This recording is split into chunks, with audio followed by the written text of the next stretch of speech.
Welcome to Broadway Drumming 101. My guest today is Mike Dobson. How are you today? I'm great, Clayton. Thanks so much for having me. I'm glad you're here. We could talk about your show. I sometimes get it mixed up when I tell my girlfriend, yeah, we got to see that show, Water for Chocolate. She's like, that's not the show. Called Water for Elephants. You are on the show right now, and you are playing drums, percussion. And tell me something before we even start, because I know you are a specialist at this. What is Foley art? Okay. So Foley means a lot of different things to people use the word in a lot of ways. In theater, what I'm doing in theater almost always when people call it Foley is that I'm doing live sound effects with the action that's happening on stage. And it can be anything from, like, in SpongeBob, I would do the sound of SpongeBob's footsteps when he walked.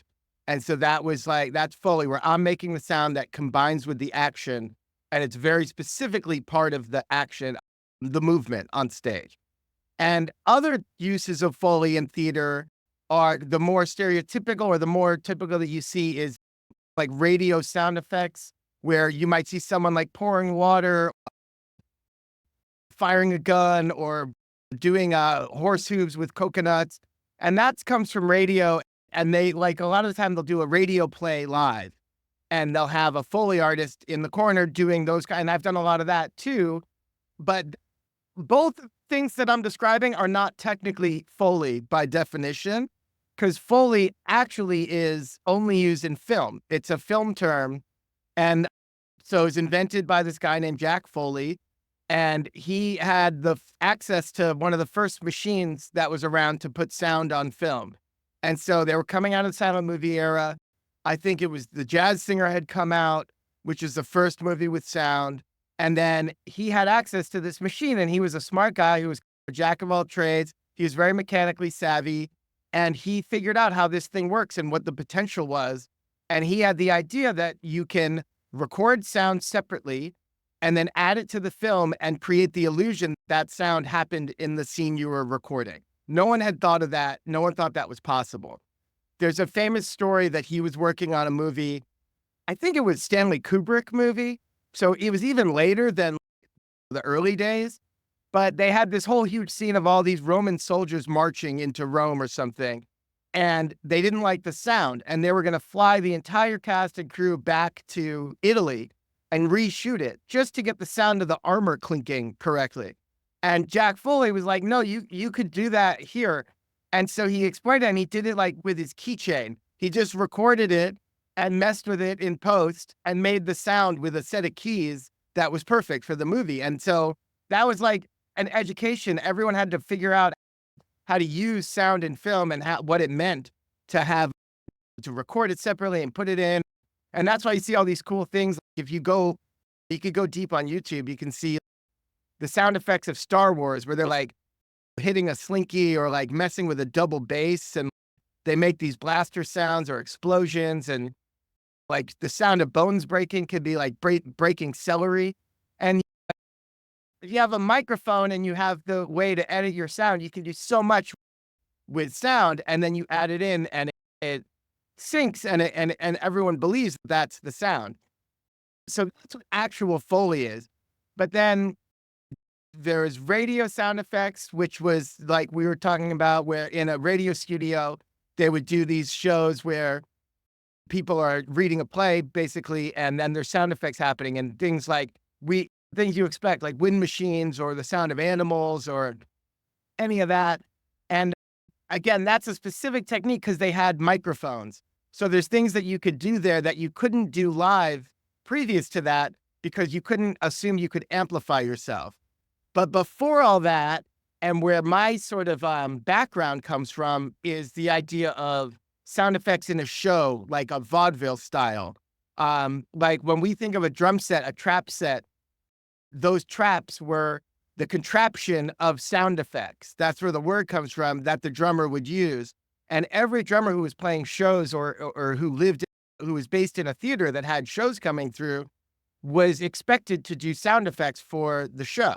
And so every drummer had a whole big setup with all the bells and whistles of sound effects. And the show would come through, and the comedy would maybe clowns or some type of comedians would come through and say, okay, I'm going to do this and I'm going to do a pratfall here and I'm going to do this. And so these are the hits for you. And the drummer would have to learn the show every time a new show came in and execute all these sounds aside from playing the music. And with the invention of recorded sound and the ability to play recorded sound in a theater, that technique went away. But that's why it's when you go to a drum shop, you're looking at drums and you also see a duck call. It's like, why is a duck call part of a percussion instrument? And it comes from that era of live theater, pre-musicals, but vaudeville and burlesque, and this whole era of live theater being variety shows and the drummer being expected to do all these sound effects. And the only place that it still exists is the circus. And so in traditional circus, the drummer does hits and sound effects. And so that's what happened with me. I started drumming for circuses and I learned about this technique where the clowns would tell me, oh, I'm going to slap him and make a sound. That specific style is really interesting because you're playing drums and then there'll be comedy happening or something and they go at their own pace and they're not on the same beat. So you play along with the song, but you're also playing with the comedy. And so when they hit each other, whatever beat it's on, that's when you hit the cowbell or whatever the sound is. And so you're working with two things at once, which I got really fascinated with. And so that's how I became specialized in it. I was really into it. I kept doing more and more shows. And then gradually, as I started working that into theater outside of circus, I was doing proper theater, doing sound effects. We start like in theater, they like calling it Foley. But I was like, oh no, Foley's film. This isn't Foley. And so it took me a while to warm up to the term. But basically, anything that involves live sound effects in theater can be called Foley. But it's a combination of all of these different traditions. And so it's convoluted. But to answer your question, that's where the word comes from. That's how it's used. And that's the different things that's happening when someone does live Foley. It's a combination of all those things. A few years ago, I was asked by Patrick Carmichael to sub for him for the Big Apple Circus. And that was my first time playing in the Big Apple Circus or playing circus music anyway. And I found it to be fascinating how you had to pay attention to the guy on the pole. He was swinging back and forth, or the dogs that were jumping through the hoops and you had to hit the crash as you were playing the groove. It was like you were just saying, it's intense, but it's also intriguing. And it's a challenge to try to get it right every night. But man, it's a whole other thing. It's not like you're playing a song and then you had to hit the hit that's written in the note. You had to really pay attention. So I totally understand what you're saying as far as what you're doing and what the reason why we know each other is because I sub for Damien Bassman on SpongeBob SquarePants. And I got to see you in action. It's fascinating what you do up there. And I know right now you're doing Water for Elephants and you're playing the drum set book and playing the sound effects at the same time, correct? Yeah, exactly. And like Water for Elephants, which I'm so into this show. I love it. And one of the cool things is that it's about a traditional circus. It takes place in the early 30s. And it's about a kid who runs away and joins the circus. And we have a lot of interesting circus elements in the show. There's all of these acrobats they brought in that are real acrobats that came to Broadway. And they're doing insane things, really high level circus. But because it's a traditional show, when I presented the idea to the music team and to the director, oh, I can drum this like the drummer would back then, or I could do, what type of approach should we take? And then we tried a lot of things, but one thing that they loved was hitting the tricks and having me hit the tricks like what you're describing, where when they jump through the hoop or they do a big trick, then I'm doing an accent of some kind on the drums. And aside from punctuating it, what it really does is it creates an illusion that trick happened at exactly the spot that it was scored for. Most people don't think when they're watching it, they don't think, oh, the drummer's following the acrobat. No one's like having that thought. What they're thinking is that it all seems very in sync. And so if you write it out where the horns do a big hit on beat 4 for the trick, but the trick happens on beat 3, then it just doesn't feel as connected. It doesn't feel wrong. It just feels like a horn hit happened. but it doesn't feel like the hit and the trick were one thing. And when you have the drummer doing it and it's flexible, where wherever they do it, I'm going to do the hit, it creates this illusion that was always intended. And it just makes it feel more correct and more choreographed and more specific because everything's happening in unison. And so I think the effect for audiences when you do the hits is that it has this unifying factor where it's less a trick that happened randomly, and it's more like a trick that had to happen at that exact moment because of what they're hearing and all that. That's my experience when I see these shows and you hear it. You're a specialist at this.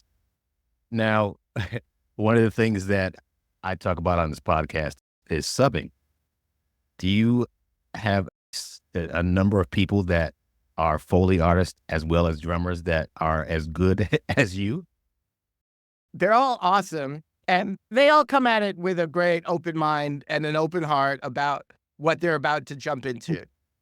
I've had nothing but good experiences with subbing. It's amazing. I was with SpongeBob, it was the first time I had to deal with this, and it was the hardest thing I think you could have to do in Foley. It's the hardest book I've ever had to do.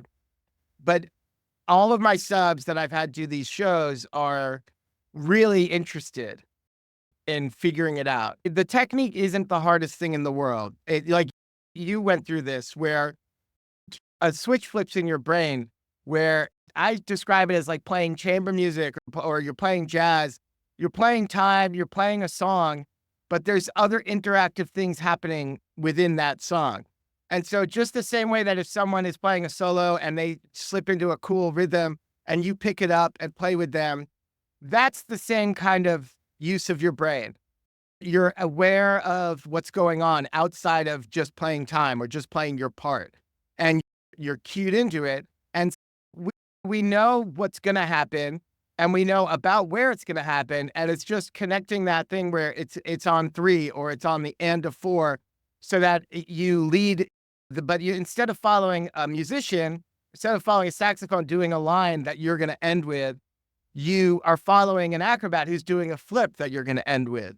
But you're using the visual information the same way you would use the audio information of another musician. And so that's how I always introduce it to a sub. It's really that muscle.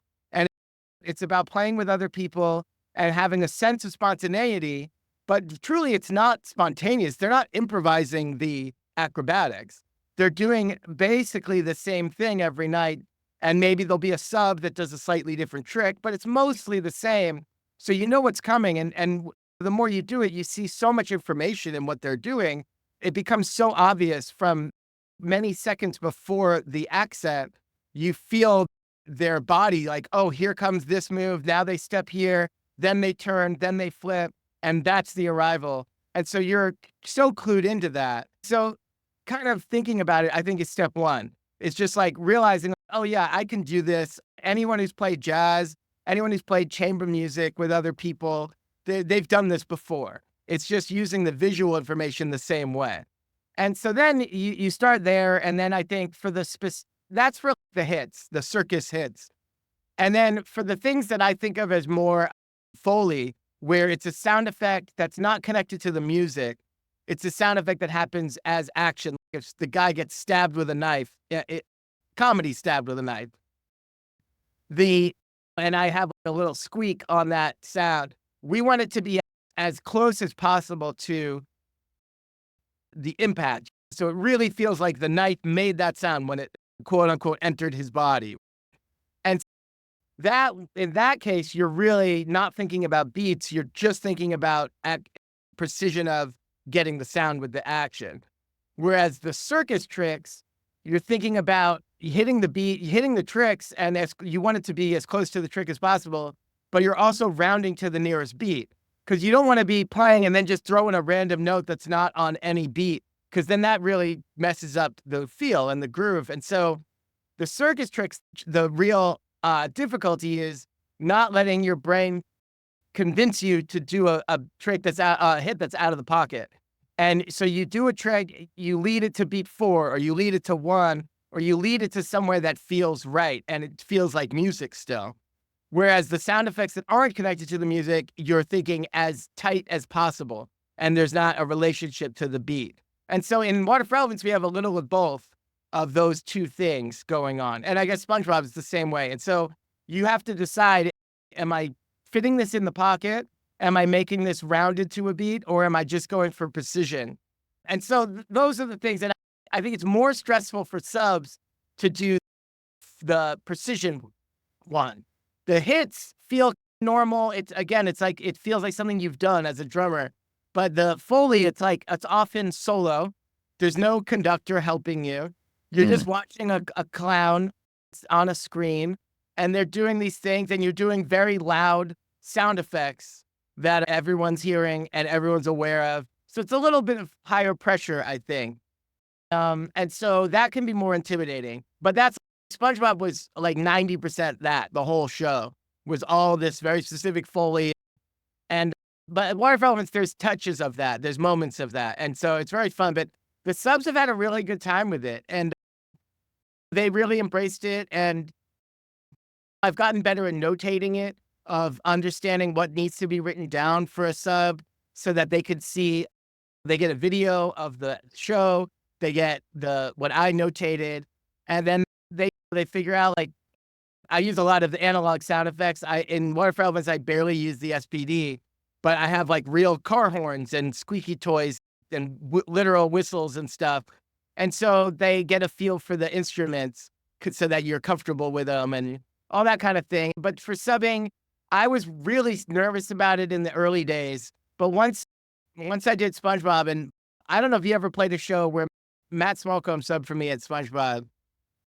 And he's the guy who does all this crazy new music. He plays with alarmal sound and he's learning crazy stuff every week. And I was like, approach it like it's a new music piece. But then when you're playing with the actors, he learned it so well and he did such a good job. And I was like, oh yeah, if they're a good musician and they get the concept, then it's just about, are they willing to put in the time to learn it, which is like any subbing scenario. And we always assume if you're willing to say yes to sub, then they're willing to put in the time. I've had great experiences, but yeah, it was stressful.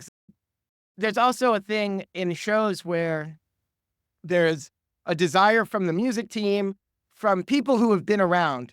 They go, let's make this a little easier. Let's make this a little less risky for subs.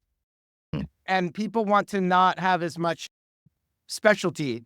And so I get away with a lot of it. And I get away with a lot of music teams being like, okay, Dobson, we'll let you do this, but like, we're going to find a way to make it subbable.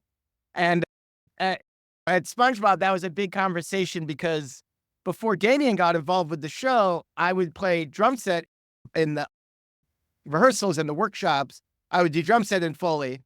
And it's not, you have to make some sacrifices if you're doing a lot of Foley sound effects while you're playing drums.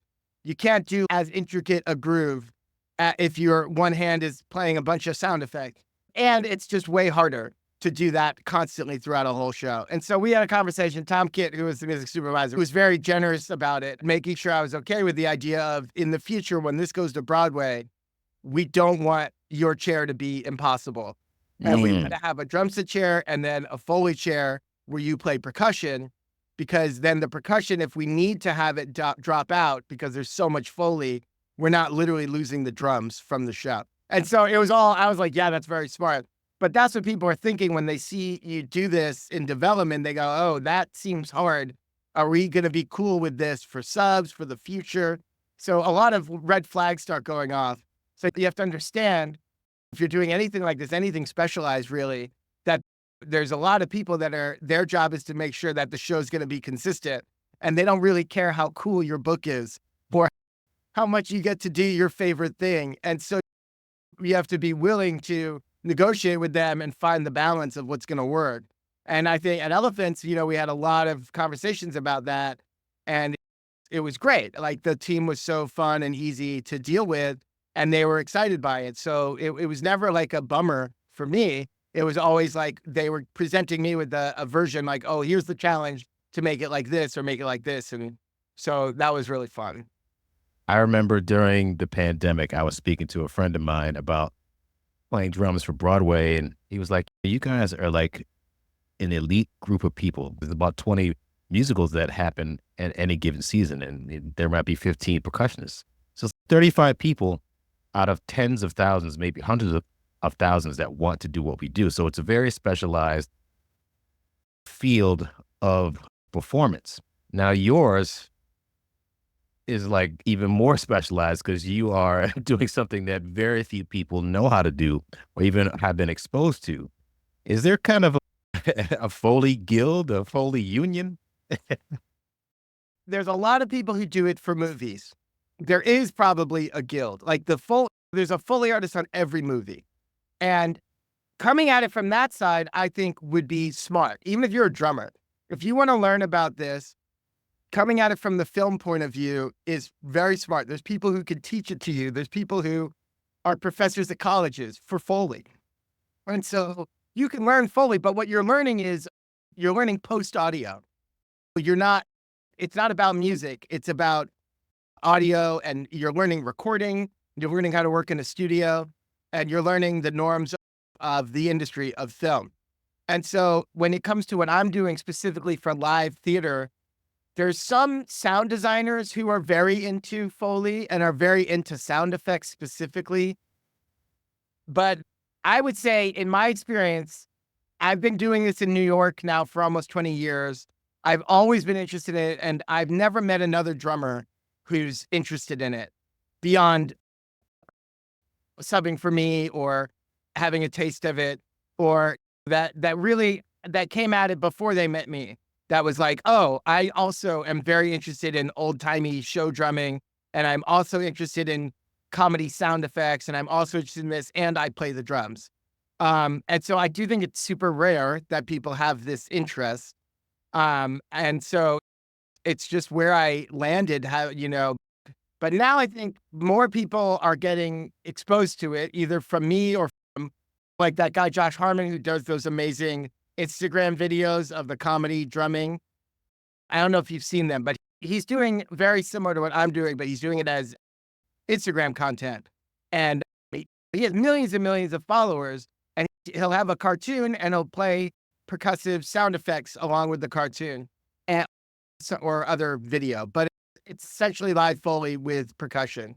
And so I think there's more and more interest than there was 20 years ago for this thing. Even just the amount of shows, just a few shows that I've done where I'm doing it, they go, oh, that's a thing. So then they know about it. I think that there's not a clear path. Like my path was so weird to get to be interested in this. But I think that the way to do it is to just start. I got lucky because I was doing circuses and I had live shows to try it out, to learn how to do it. And I was doing touring shows where I got to do the same clown bits every day. Working on the comedy of it all is such a huge part of it, because choosing the sounds and choosing how the sounds interact, you're also part of the joke. You're part of the comedy. And people who do comedy are very sensitive about whether or not it's working and whether or not it's funny. In the early days, I was much more likely to get sounds vetoed and get ideas vetoed by the comedian or the clown, because I wasn't necessarily thinking about the big picture joke. I was just thinking about a funny sound, or I was thinking about a sound I really liked. Oh, you have to be part of the comedy. You have to be in on the joke and be part of why is this going to get a laugh? And so that part of it was, there was a lot of training for me over the years. I moved to New York and started hanging out with all these clowns and physical comedian actors. And I was doing all these shows that were physical comedy shows where it was mostly nonverbal, physical action, and I'm in the corner playing drums. There's music, and then also tons and tons of sound effects. And that was all, again, training for me and development for me to get to being comfortable with it.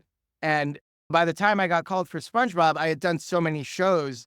I was very confident going in that room and starting work with all these amazing people who do Broadway.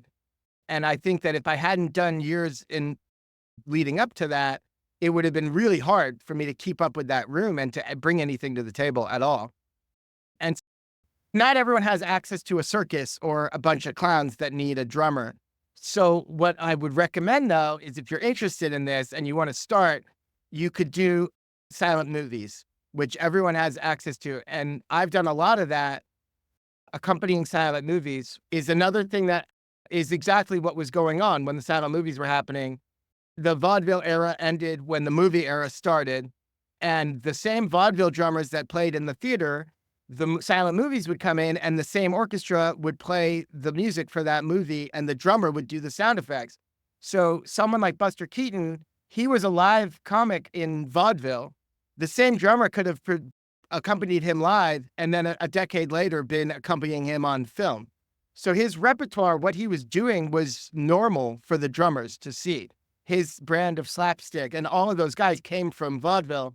So when you're watching those movies, if you think of it like the experience when it happened, there was a live orchestra and a drummer doing sound effects was the most normal way that you would see those movies. And it was all using those same traps and using our sound palette of cowbells and woodblocks and horns and squeaks and things like that that are not, they're abstract when you think about it. It's not the real sound of someone getting hit in the head, a cowbell. A cowbell is a sound that's not that at all, but it's normalized. That's the sound. And that comes from drummers doing it in vaudeville, and then they would do it in silent movies. And then especially in cartoons, the cartoon drummers or the cartoon sound effect people were those same vaudeville drummers. So they were using all the same instruments in the early cartoons, and that just became normalized even to this day, where you see a cartoon like SpongeBob and you'll hear an awooga horn or a cowbell, and it all feels very normal to us because it's been 100 years of hearing those sounds. But that's where it comes from. And so silent movies is a great entry point. And if you're trying to get into drumming and you're in school and you're like, I want to drum for Broadway and I'm interested in doing some of this, find a short film. There's a million Buster Keaton, Harold Lloyd, Charlie Chaplin short films that are like 10 to 15 minutes, and do it on your recital. You could get a pianist. You could just do piano and drums and do as much as you can. Find a million sound effects, a million places. Do some that are really big, some that are subtle. Just flex that muscle a bit of accompanying an actor. And you'll learn so much. You immediately, as soon as you start doing it, you'll learn a million things about it. And it's a great entry point to start and see how it feels.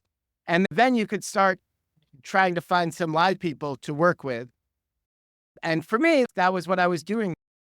More than playing drums, I was really participating in the New York variety scene, doing live shows with variety shows and kind of throwback vaudeville shows and things like that. I wasn't playing Broadway back then. I was playing those kind of shows, and it's a whole different thing, but it's very centered around the comedy of it. The short answer is the silent movies is a great entry point. And if you're really interested and you're surrounded by people who are performers, there's someone in every group of actors, there's someone that's a little bit of a silent movie nut. Find the actor that's practicing falling down a lot and be like, hey, we should talk. Those people exist. There's lots of actors interested in that kind of work. Did you start out looking that way, or did you start out playing drums? What was the inspiration for you to get behind the drum set? Yeah, I was 12 and my friends' music was cool. My parents were into it and I wanted to play drums. It was just like in my mind, I wanted to be a drummer. I started right around the end of elementary school, beginning of middle school, trying to figure it out. I had a neighbor who was a drummer who was older. He was like 18 and he gave me some of his old drums, some old broken stuff. And I had just enough to hit things and I knew nothing. And then I wanted to take music in school, and the band director, this is very normal. If you want to play drums, you have to play percussion. And so I started percussion in school. And then I got connected with a great teacher, this guy named Brian Slauson, who's in Central Florida. And he's from New York. He was very good. And I was very lucky that he happened to be in my little town in Florida because he was a very serious musician and he had so much to offer. And so I learned classical percussion and drum set growing up all through middle school and high school. And I'd play in all the bands in the jazz band. It was a very normal music education. I'd play in youth orchestra. I'd play in honors orchestras. Our jazz band happened to be very good at my high school. So we would do extra concerts and competitions and things like that. I got a lot of opportunity to play, tons of ensembles through my school and through after school stuff. And when I was in high school, I was like, the only end game is the New York Philharmonic. That's all that matters. That's where my mind was. It's either that or failure. I always loved classical music, but it never made sense why I felt that way. It was just like part of me thought that's equal success or something. But I went to school and I was very lucky to have great teachers in college. And I think I was at the Hartt School in Connecticut. And my teacher there is Ben Toth. He was amazing. He's still there. He was really into exposing people to different things. So he always had teachers coming in, a guest teacher every semester to do something else besides your regular training. And so it was a classical degree, but I had lots of opportunity to play drum set in different ensembles and to do extracurriculars and do the musical theater shows and things like that at the school. But it was the kind of open-mindedness of that program that influenced me so much. It was like, oh, we're going to have a guy who does traditional Cuban music every week. You're learning that aside from your lessons. And then, oh, we're going to do Brazilian music. We're going to do African Ghanaian drumming. And we're going to do Glenn Velez is going to come and do frame drumming. And so it was not just a masterclass. It was a semester or a whole year of one-on-one lessons with the other teacher. Just the same type of strenuous schedule as your regular lessons with the stuff the traditional stuff. And so doing that stuff and kind of getting exposed to contemporary music and the idea of anything can be a percussion instrument, found objects, and you're playing on tin cans and things like that. All of that sort of was hitting me at the same time, right? And then I graduated from Hartt and got this call to do this first circus job. I was about to move to New York to go to grad school, and it was a summer-long tour. It was like, great, I'll spend the summer doing a circus. It just sounded really fun. And so I brought this whole big rig of cool sounds that was influenced by me into being interested in modern music, really. And I had all these interesting sounds, and for some reason, I had a lot of old-fashioned sound effects already. I don't know why. I had never done anything with them, but I had some cool car horns and some vintage instruments that I had picked up along the way. And so then that's how it started. And I didn't know it was a thing until I got to that circus. And when they first told me that, oh, the drummer does the sound effects, it all made sense because I was like, oh, yeah, why is a slide whistle a drummer's instrument? Like, why on earth do we have that? And somewhere in the back of my head, I guess someone was like, yeah, in the old days, drummers would do sound effects. But I didn't know what that meant. So, and I certainly didn't think it was out of time from music. Because we've all played a piece of music where, especially in theater, where there's something written, oh, blow a siren whistle or honk this horn, and it's part of the music. And so I guess I always thought it was like that's what it was. But I never thought it was sound effects that were happening separately or independently from the time, the tempo or the pace of the music. So that was it blew my mind. And that's how it all started. And I was moving to New York. And so that summer was great. I started grad school. I was going to Manus and doing classical music and contemporary music and playing gigs around town. For me, most gigs were drum set. Like you play it anywhere. And I was throwing my drums in the car and going all over the tri-state area to play anywhere that would have me. So I was always playing drum set, but I was more seriously studying classical music. Then these worlds started combining, and I met more and more circus people in New York. I kept doing more and more circus shows that gave me an outlet to explore these things. Being part of these shows and helping create a show with a small cast of clowns, you're adding a lot and you get to throw your ideas out there. It's a small show that's going to run off Broadway for a month. If it's 5 people performing, including you, the drummer, you get to be part of that show in a way that's different than Broadway, where there's 100 people. They don't necessarily need the drummer's opinion on every topic on a Broadway show. But when you're doing a small show with a group that feels like more of a collective, you get to influence it in a different way. You get to use your ideas. You get to explore ideas. You get to see what works and what doesn't work. And so that all was going on for me in New York. in those days. This was like 2005 to 2010 or so. I was doing grad school, doing these types of shows. The director of SpongeBob, Tina Landau, saw one of those little off-Broadway shows. She said, "Oh, this is interesting. This guy's doing Foley for the actors. That's cool." She just cataloged it in her head as something she thought was cool. Then she got the call a few years later for SpongeBob, and she thought, "Oh, it would be cool to have that, to have live Foley." She just called me, and that was my entryway into Broadway. I had never subbed or anything. I was doing a different side of the industry, doing these variety shows and things. And so she called me and asked if I was interested. Of course, I was interested. And then we started developing, and there was years and years of workshops of that show, which was amazing because the Foley became so much a part of the show. And we developed ideas that we'd spend during the summer workshop. They would stick and they would stay. They become part of the script. And then as the show became more and more real, and we added song, like we didn't even have a music team the first couple workshops. It was just exploring these ideas. And so it all just became part of the show. And the Foley, because we got to explore it so much in the workshops, we had so many ideas that we liked that became part of the show. And so that's how all of that happened with the sound effects and the Foley and everything. It was happenstance. It was a random call from a circus. But because I loved it, I just kept finding those people wherever I went. I would find more and more circus people and more people doing physical comedy. You never know where your next gig is going to come from. And I highly recommend that people just get out there, just like you did, just like I did, like most other successful musicians. You just get out there and play, because you never know who's in the audience. There were times where years ago I would be playing and look to see who was there, and maybe Larry Blackman from Cameo was out there. Maybe he'll take me on tour, but that stuff doesn't necessarily happen. But John Blackwell, who was playing with Patti LaBelle, Larry Blackman saw him playing with Patti LaBelle and scooped him up and said, "No, you come out with me with Cameo." So sometimes that does happen.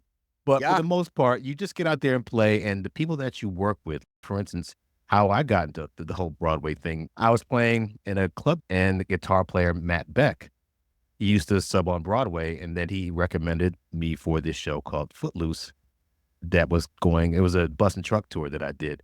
So it's just basically working with somebody outside of Broadway, just like you were working with somebody doing the circus thing. Broadway wasn't necessarily on your radar, but you wound up getting into Broadway through somebody else. So just another thing to put out there. But the thing about Broadway, what I was going to talk about is when we connected on SpongeBob, which is a show that I really loved to sub on. The music was great. The show was great. Ethan was great. And you following each footstep of his, it was really fun to watch. Did you ever make mistakes with any kind of things he did? And I think he tried to trip you up sometimes, didn't he? Yeah. So first of all, I made many mistakes, and most of them are subtle though. It's just like when you're playing drums, you hope that your mistakes are subtle enough that no one really notices. You're not making big mistakes. But one of the best ones that's most memorable is the scene where it's the John Legend song, "Guess I Miss You." It's a ballad. Patrick and SpongeBob got in a fight and they miss each other. They're both climbing this mountain. They're taking a break to sing this song. There's a moment after a SpongeBob line where there's a gentle gust of wind that sort of helps transition over to, or it's after a Patrick line, it transitions over to SpongeBob singing. And I happen to have the gentle gust of wind button next to the giant explosion button. And so I fired the giant explosion. And the best thing is that this is Ethan Slater, who's a great actor who played SpongeBob. When he heard that, he had to go with it. So instead of it being a gentle gust of wind and then he starts singing, he treated it like there was this giant thing falling on him. And he spent that whole verse in fear of what was going on. It was amazing. That is funny. And that was the most memorable. The cast would make fun of you. Intermission, they go, "Oh, good one, Dobson." You try to be as accurate as possible. but there's always going to be something. But yeah, there was a game that we would play because I'm always doing footsteps. So sometimes we would stop for break right after a scene, and Ethan would be walking across the room just to get his water, and I'd keep doing his steps, just messing around. And then he might start running, or he would go really slow, and then we would do these games. And so we were like, oh, that has to go in the show. We, meaning the director, was like, oh, we got to do this. So there was a part at the end where he's walking up stage to grab a microphone, and then he does a fake out. And then he finally puts his foot down. And so that made it into the show, but it's all based on us screwing around in the room. Then also within that scene, he would also have license to actually try to trip me up. So he wouldn't do it the same way every time. He would sometimes put his foot down really slow. He would sometimes start slow and then go really fast. And he would sometimes then trip me up in the show live in the part of the game of tripping me up, which was really fun. But there was some interview he did where he was talking about this, and he spent the whole interview talking about how he likes to trip me up, which was hilarious. But I can't remember what it was for. Some interview he did talking about tripping me up with the footsteps. But so it's public information now. There's sources that can back this up. You know, speaking of making mistakes like that, when I was subbing for Patrick at the Big Apple Circus, at the end of Act 1, the theme of that particular show was Dream Big, I think. At the end of Act 1, it's like, dream big, and you're supposed to hit this explosion on the pad. Instead of hitting that explosion, I hit the sound of a descending whistle. Bing! Everybody in the band looked at me like, yes. Yeah. The band loves nothing more than a giant closed wrong sound effects. I was sweating. I was like, oh my God, I can't believe I did that. I had to laugh at it, especially when they find it funny. Yeah. Do it again. Yeah. It happens. It's really fun. Part of this is it comes from a place of trust. When we're building these shows like SpongeBob, I had to spend so many days in workshops nailing it to earn the trust of the director and the actors that I was going to be there and going to do it right. And it's just like when you're a drummer and everyone knows that you're good and that you know what you're doing. When you make a mistake, it's just funny. They don't worry like, oh, can this guy do this? It's a difference between like being comfortable playing and sounding bad and being really good and making a mistake. And so that's a huge part of this, is that when you have everyone's trust and you've proven yourself, you can make mistakes and it's not a big deal. You'll remember them forever and they'll keep you up at night, but you're not going to lose your job over it because you're doing everything else. You're doing 99.9% right and you made a mistake. And sometimes I think that's like a distinction that people don't quite see with if they're subbing or they're playing a show and they didn't put in the time. They might be a great musician, but they didn't really learn the book and they're making all kinds of mistakes. It's we all know you're a good musician, but we also know that you didn't learn this book. Those aren't mistakes that happen from, you weren't in a place of being comfortable and confident with it. You're scrambling and you're reading and it sounds like it. And if you're subbing, everyone in the band knows the difference between someone who knows what they're doing, knows the book and makes a mistake, and someone who's like barely keeping up sight reading. And when you get the trust of the band and the team, whoever's keeping tabs on you, when you have their trust, everyone's human. Everyone makes a mistake. And so that's normal. And so that's why you get some leeway. That's why people laugh, because they go, oh, of course, like you're killing it, but you made one mistake. That's funny. When you're not killing it, no one's laughing. People are just waiting for you to get out of there. Speaking of killing it, I recently saw a post that you put up on Instagram of you behind your setup at Water for Elephants. And it is a split screen of what's happening on stage. It was pretty fascinating to see. And usually you don't see that stuff unless you're watching somebody perform in the pit. What's your setup like on Water for Elephants and how different is it from what you had at SpongeBob? So the biggest difference is just like big picture. Water for Elements is it's a drum set book. And I'm playing drum set throughout the show. It's a normal drum set book. And whereas SpongeBob was mostly a Foley book, it was mostly built around sound effects with some percussion, but not drum set. And I had the instruments of a drum set specifically for sound effect purposes. Like I had a snare drum to do snare drum rolls for a trick, but I wasn't playing backbeat ever on that snare drum. Whereas, so Elephants is a drum set book with a lot of sound effects.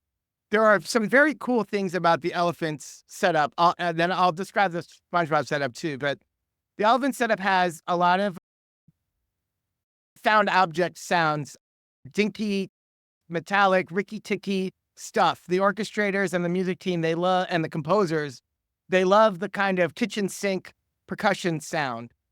So I have it's a lot of little swing patterns, old-timey swing patterns on the rims with a little cowbell here and there, if you picture that kind of groove.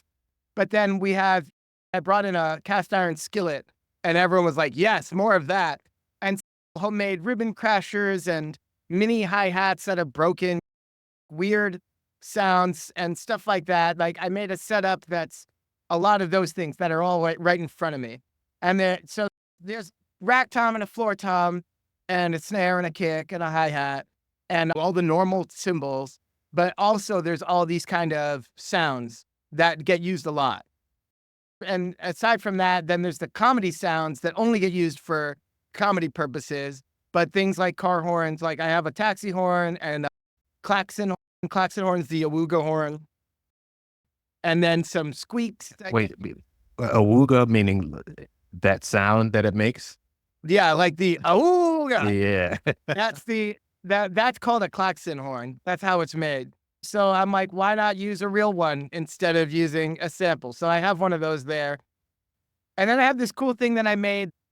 We were talking about the stereotypical sound of the wind chimes being like the magical ooh moment. They didn't want it to have that exact sound of a mark tree because it hit them as too stereotypical. So I made this thing of bells. It's like little bells that you would ring, like something that would be tied to a shop door. I have baskets of them and I strung them all up, and some elephant bells too, which are the round ones that have a claw at the bottom. Those are the kind you'd actually put on an elephant. So I was like, oh, this is very appropriate for the show.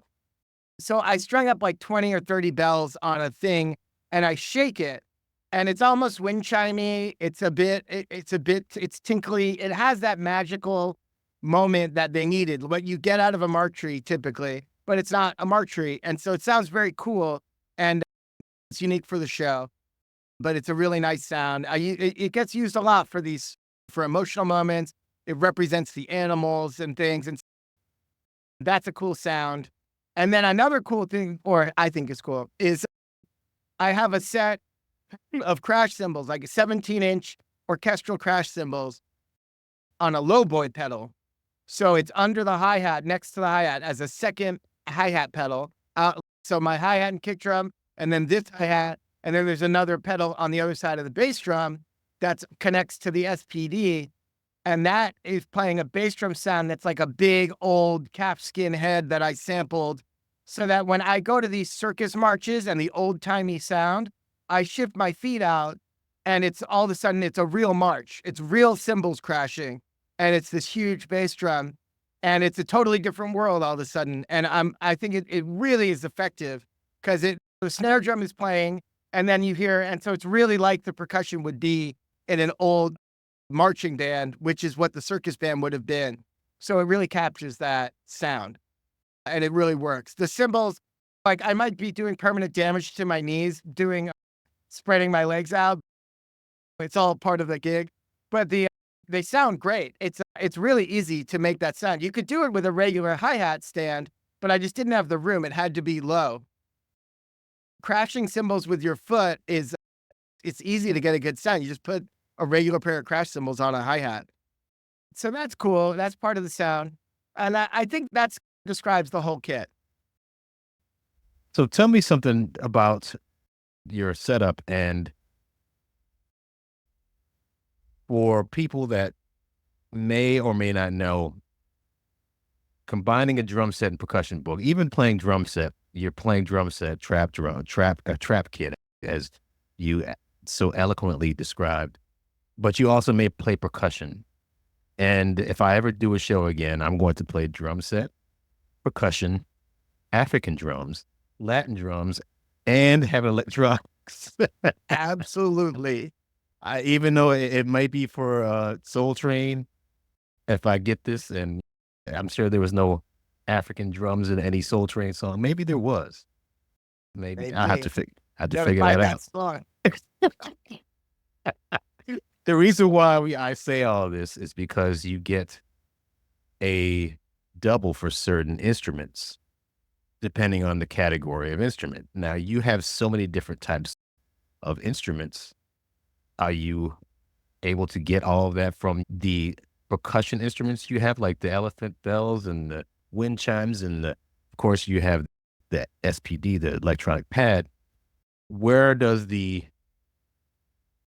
are you thinking creatively like that in order to get, obviously, the doubles, but also to get when, I guess the question is, how much of that do you have on your drum set right now? So I have basically the categories for my set of elephants. There's regular drum set is the primary instrument, right?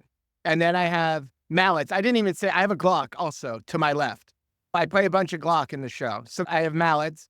I have the SPD pad, and then I have percussion, which covers everything else is percussion. So often the drum set will cover a certain amount of traps, a certain amount of extra sounds like cowbells and woodblocks, tambourines. And then eventually you hit a line where there's too much weird stuff that it can't be considered drum set. It has to be also percussion. And then that pretty much covers anything you would hit that's not in its own category. With timpani, hand drums, those would still have their own category separately if you had them.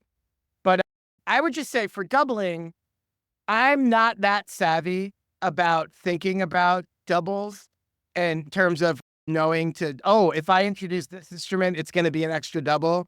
And I have this power of providing sound effects. So I could say, would be a great sound effect is a timpani. And then I get the timpani doubled. But it, after the fact, it always occurs to me. I'm like, oh crap, that could have been a timpani. And that would have been, but there's music teams are very aware of people trying to get doubles. And so if you ever come across as trying to slip doubles in, they, again, like red flag, alarm bells go off, and they're like, yo, chill out. And I think that for my relationship with shows, when I get to do these sound effects, when I get I get to be involved. I have communication with the director and the music team about what's working and what they need. It's a very fun feeling to be part of that conversation, just to be in the room and not just sitting in the corner all the time, feeling like not involved. And I don't ever feel that way, but you can imagine if you're just playing drums, you sometimes are like, I'm an accompanist, no one cares what I think, or whatever. You could go to a dark place. I'm always in the opposite lane. I'm always there, and I feel very connected. I feel like the director is giving me a lot of opportunities to be part of this show. And so the doubling is just one example of a way that you can ruin that trust if you start slipping stuff in. Of course, you want to get your doubles. You want to have a great, high-paying book, but it's just one more example of something that they're all thinking very high-mindedly. They're all trying to make the coolest possible thing ever, and they only want to be communicating with people who are thinking that way. They don't want to be thinking about someone who's thinking about their bottom line. And you're allowed to think about your bottom line. You just don't want to bring that energy into the room. You want to keep that conversation totally separate, and you don't want it to infiltrate the fun, creative stuff. Because when you have those moments, even if it's nothing to do with sound effects, if you're just playing drums and you have those moments where they go, this isn't working. Hey, drummer, what can you do? Can you help us with this moment? It's a scene transition. We don't have music. Can you play something? Those moments are one of the funnest parts of doing these jobs. You're making the show, you're contributing ideas, and having the attitude that is appropriate for that collaboration is super important. There's a million ways to ruin that collaboration. One of them is to be like too precious. If you present an idea for a song that you think is the best idea ever, and they go, oh, cool. And you do it for a day. And then the next day they go, yeah, that doesn't work. Let's do something else. And if you get all pouty about it, they're not going to want your ideas anymore because you're too dramatic. You're too much baggage. They want you to just be like, yeah, here's an idea. Here's another idea. What about this idea? That's how they're all working. They're all just throwing ideas. They're all killing their best ideas every day. So they expect that from everybody that they're dealing with. So they can't relate when you go, oh, that was the coolest idea ever. How can you guys not like that? They're like, what? Crazy talk. And so anything that you can do to preserve the fun, collaborative energy, I think is awesome. It's important. For me, that's like the most fun part. And so it's really easy, I think, for drummers who maybe their expectation is wrong and they go into a room for a musical theater project for the first time and they don't know what to expect. They don't know what they're going to bring to the table, but they get disappointed by what's being told to them, what they're told to do versus what they create. And they're not finding their way into the collaborative conversation. It can be really disheartening. And it takes a lot of effort and a lot of different skills to find your way into that conversation in a positive way. It's very easy to be annoying as the drummer. It's very easy to have too many ideas. There's a million cooks in the kitchen. There's a composer. There's a music supervisor. There's a director. There's an MD. All of them have opinions. They don't need any more opinions. Like, they're covered. They just are going to find the one they like the best. And they're going to always come up with something. You don't have to worry about them. But if you're there and you're trying to always give an extra idea, that could get annoying really quickly. And so all of these ways that, you have to get their trust that you're cool, that you can participate in the conversation without being weird, without getting offended or pouty. And you have to know when to just shut up and be like, oh, they don't need my opinion on this. And when they come to you and they go, try something, you just have to be game. You have to be open and not be shy about it because they're giving you the mic. They're going like, okay, your turn. Give us the idea. And so that takes experience, I think, to learn how those things go, to make it fun for yourself. And I think those conversations and that collaborative environment, people don't get it if you've never done it. It's really hard to know what that is until you've done it. And it's just such a big part of musical theater, really. If you're a drummer and you're talking about how transitions work, how intros and outros work, and they point at you as a drummer, without doing anything outside of drumming, you have the ability to influence it, to help, to be part of the creation of the show.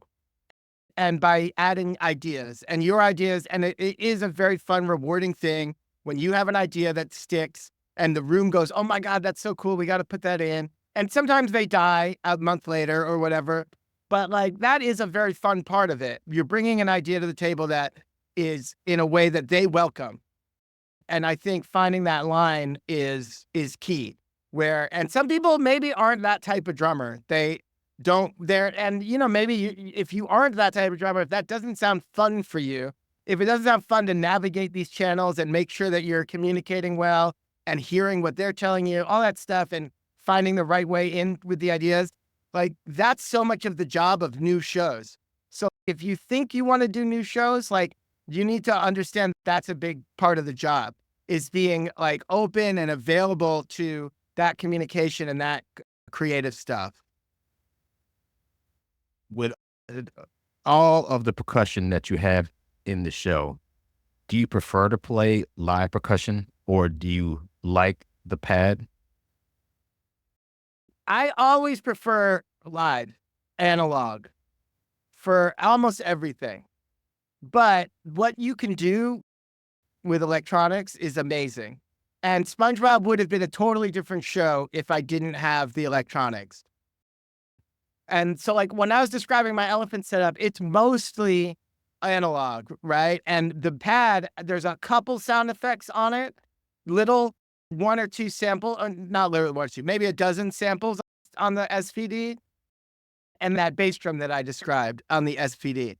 But most of it is real tactile things. On SpongeBob, I was running Ableton, the software, with all of these sound effects. I had sound effects. They sent me a whole library from the cartoon. So the sound of SpongeBob's foot was the actual sound from the cartoon. I had access to all of these sounds and we would put them in, and I was making tons and tons of sounds that we would use. And it was really in the world of SpongeBob, which is a combination of kind of acoustic things like a cowbell or whatever, or those samples that they use. And so we we were using tons of samples, and I was working quickly in the room using Ableton. I use a like a launch pad or an Ableton push that it's like a thing like a square this big that's flat with 64 buttons on it.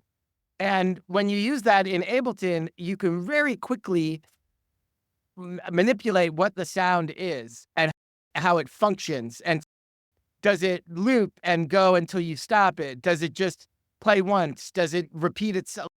All of that you could do on the fly in the room. And so being able to use Ableton when they go, okay, now there's a foghorn. They don't give you warning necessarily. You just go, oh, I have to load a foghorn into Ableton so that the next time we do this scene, I'm playing a foghorn. And so when you're in that chair for sound effects, having Ableton at your disposal or having a software at your disposal, for me, it's Ableton, is huge because you could bring your sound effects library, you can make sounds in advance that might fit the show. And they go, okay, we're going to have this type of thing, or what does this character sound like? And being able to use the electronics, it allows you to do things very quickly. Whereas on other shows, you have to go, okay, cool, that's a great idea. I'll bring in something tomorrow if it's not going to be a sample. An example, the last show I did was Gutenberg, which had tons of sound effects also. And the conceit of that show is it's these two guys that are pitching a show. So the two guys come out and they're just regular guys from New Jersey. And it's a one night only. They've rented a Broadway theater and they brought an audience there to pitch a show, hoping that someone in the audience will produce this show. And they're doing every character and they switch hats to be different characters, but they do this whole musical, but they go in and out of character where they're these guys from New Jersey versus the characters of the show. And part of the conceit is that they've hired a wedding band from New Jersey to play their reading of their musical. And that's us, the band. And so the whole team liked the idea that the drummer of this band has to do a lot of sounds, and they liked the visual of it. And so for that, I was using tons of analog stuff, but there's no rules. So we also used electronics for sounds that we wanted to be something I couldn't play live or isn't an instrument. But so for that one, for an example, there was a funny thing where one of the guys slaps the other one in a scene. And they're in character, and but he slaps him 3 different times over the course of 10 seconds. And they're like, can you use, I was using a slapstick and I'm playing drums. So I'm swinging one of those spring slapsticks over my head. And they were like, we love the visual. Can you use a different slapstick? So they loved the idea that I'm playing and I'm fumbling around switching slapsticks for every slap. So I used 3 different slapsticks in that scene. And it was like, oh yeah, that's like such funny thinking about it. But it's all, oh yeah, I'll just keep bringing in more slapsticks so that I keep using different ones. From a purely sound effect point of view, it's not necessary. It's the common sense would be to use the same one. But for comedy, it was like really working for them to have it be 3 different ones. It could have also just as easily been a sample, and it might have even sounded better. We could have done an accurate sounding slap. We could have done a cartoony slap. We could have done anything. But the slapstick fit like the world that they created. And then the 3 slapsticks created the joke of it. And so as an example of electronic versus analog, or like what instrument you use, like you never know where you're going to find the joke or the best version for the show. Sometimes it's not the best sound. It's the best combination of things that makes it the best choice. Do you have a favorite sound effect moment outside of that one from the shows that you've been on? And is it because of the sound that you make, or is it because of the audience reaction from it? There's one that comes to mind. When we were doing SpongeBob, we were building the show. We did it in Chicago for the out of town. We were getting ready to go to Chicago. And there's 2 big moments where something like falls a great depth. And in the shorthand, they were like, oh, yeah, it's like a long slide whistle. So at the end of the show, he has to throw a contraption into a volcano to save the world. It's like a Lord of the Rings throwing the ring in the volcano. And for that, we had a minute-long slide whistle where everything stops and it's just slide whistle.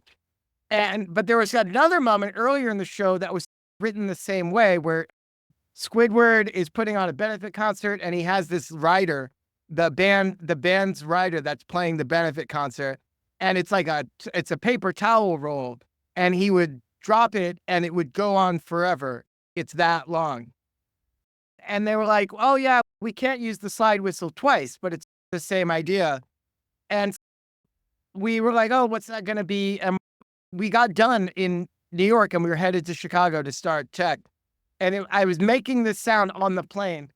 But the idea was that instead of it being in the world of the show, that he's dropping this thing and it goes forever, he's dropping it into the pit, and our MD's sitting there. So I was like, what if it hits the keyboard? Like the sound is the thing hitting the keyboard and then it's bouncing around the pit. And so you hear everybody like instruments, and it's like, it's going through the orchestra. So like it's actually in the theater is the joke. And so I brought it in, and I remember I was making it on the plane. And it was the time where there's a famous like reoccurring joke in SpongeBob of my leg, where some catastrophe happens, there's an explosion, and you hear a random character go, my leg. And it's in many SpongeBob episodes. And we knew we had to get it in the show somewhere. And we also hadn't figured out where to put that. So I was like, oh, we'll have that happen. So you hear like the crunch of the piano, then you hear a tuba go, and you hear like a cymbal crash, and you hear someone go, my leg. And no one had heard it. And we were teching the show, and we got to that point, and he dropped it on the keyboard, and I played this sound, and nobody knew what it was, but they thought it was, in the moment, they thought it was real. They thought it actually hit the keyboard and it actually and they were like, what is going on? And it got a huge laugh in tech, and then it stuck. And we had to I had it so long. I had the sound of a cymbal. It ended with a cymbal just slowly swirling on the ground for 20 seconds. I mean, we're cutting that. It was such a moment where it was a big laugh in the show. It was a surefire laugh in the show every night. And it was a sound effect laugh. And it was something that was like solving a problem where we didn't know what that moment would be. So for me, I was like, oh, that was like me earning my whole fee, was like, then I brought that joke to the show. There were other jokes that were sound effects and other things, but that one I was like so proud. And it was like, other people were involved. It had so many parts to it, but because of the way that everyone heard it for the first time in tech, and we hadn't talked about it before then, it was very clearly like I got credit for it. Maybe more credit than I deserved for it. Where sometimes you have a great idea and you don't get credit. For that one, it was all like, Dobson made that joke.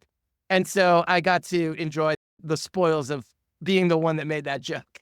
But so that one comes to mind. That's one of my favorites of all time. Speaking of getting credit, there is discussion in the drumming community as far as the creative process of doing a show. And when you're creating the drum book, or like yourself, you're creating the percussion and drum book because you're a Foley artist, you have to come up with all this stuff. Where do you draw the line between you writing the drum book and not getting orchestrating credits and getting orchestrating credits? Yeah. So I've thought about this a lot, and I'm spoiled. I got very lucky because I came into SpongeBob from Foley first. I was able to get a job. I was hired as a designer, like on the creative team. I was the Foley designer. And so that afforded me a separate contract from my 802 musician contract, which was a lot of perks go along with that, aside just from more money.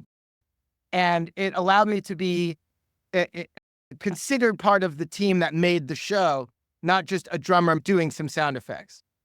And so I'm very lucky that I had that. That happened because the director and I had a great relationship, and she went to bat for me and said, he's going to do this show and he's going to get credit for what he's doing.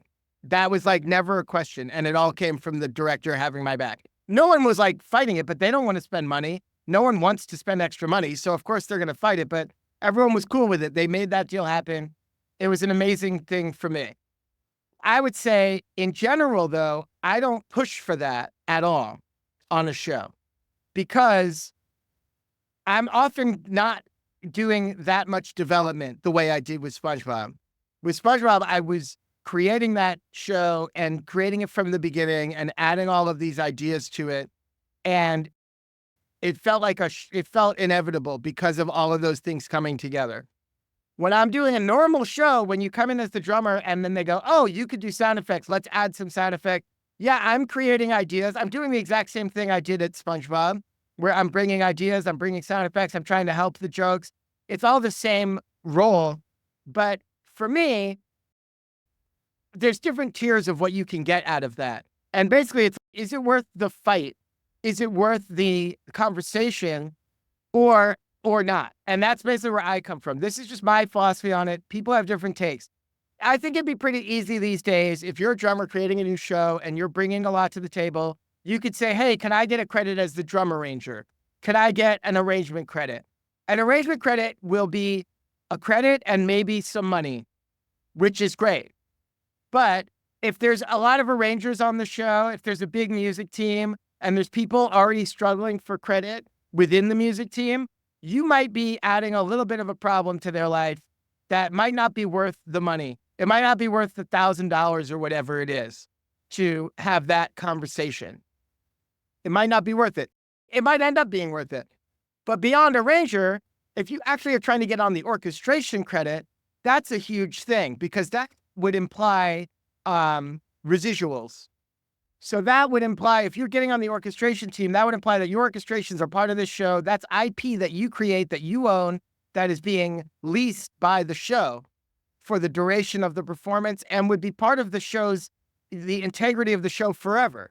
For future productions, for licensing, you would be a part of that show. Trying to have that conversation as the drummer is really hard. And you have to know that's what you're asking for. So when you ask that, there's a lot of people going, whoa, who are you? You think you're creating this musical? And so maybe you do. Maybe you're like, hey, I'm doing 1/10 of the orchestration. There's 10 people in the band and I wrote every note I play. I should have 1/10 of the orchestration credit. It's reasonable from the point of view of what you're doing, but for the way that these shows get made and the way that budgets go and the way that contracts go, by the time you're rehearsing in the room, all of that is so far done before you're ever a part of it. It's a very weird conversation for the GMs, for the orchestrators to be having at that moment.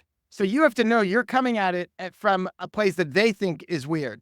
So if you're bringing it up, if you're saying, hey, I should be part of this, first of all, what the GMs are going to say is the orchestration budget is X and it's all already in his contract or her contract for the orchestrator. So you're asking them to give you some of their money.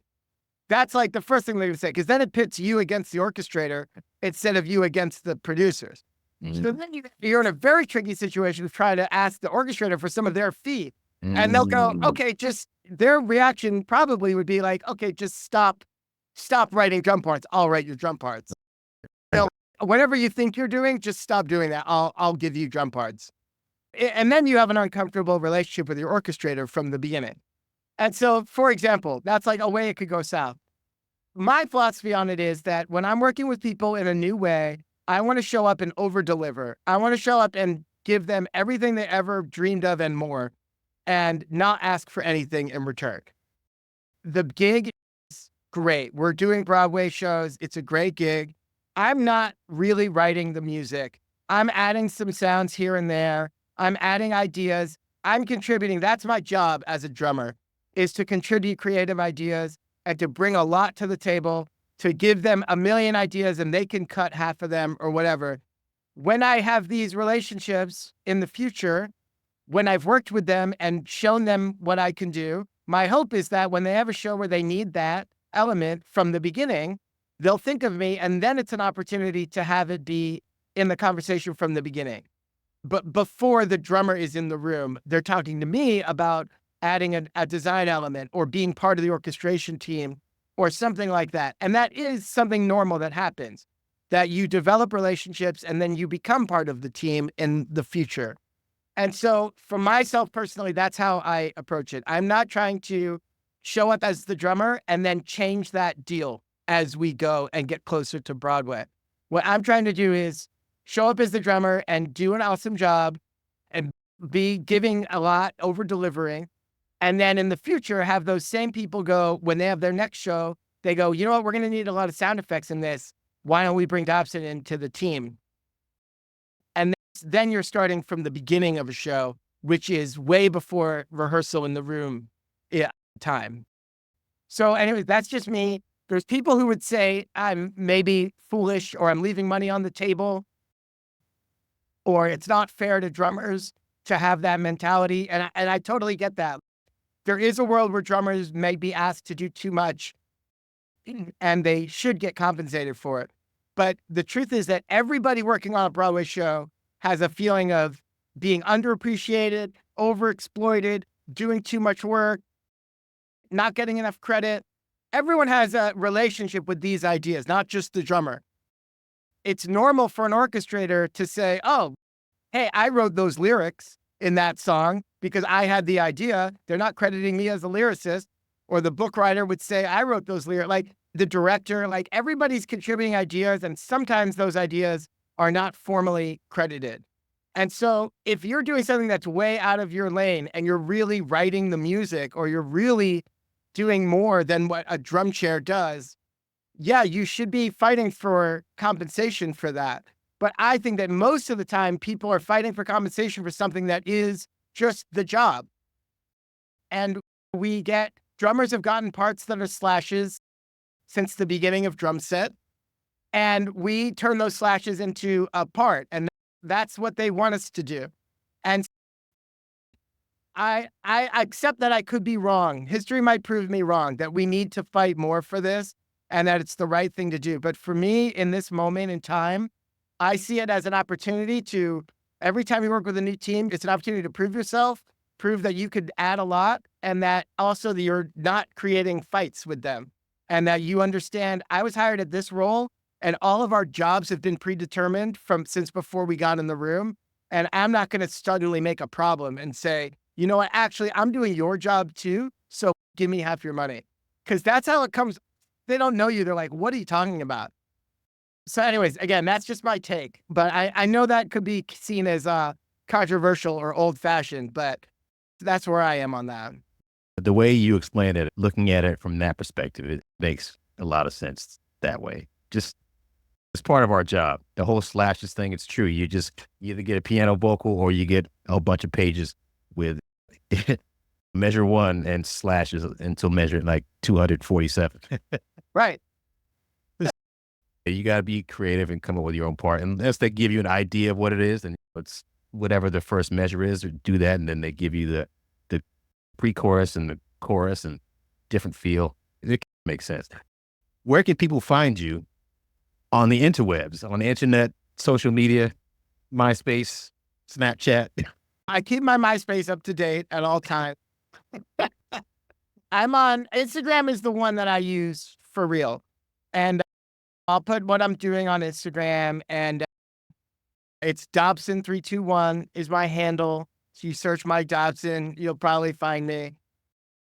That's the one that I use the most. I have a website that has some like videos and things from shows that if you're interested, you can find that on my Instagram.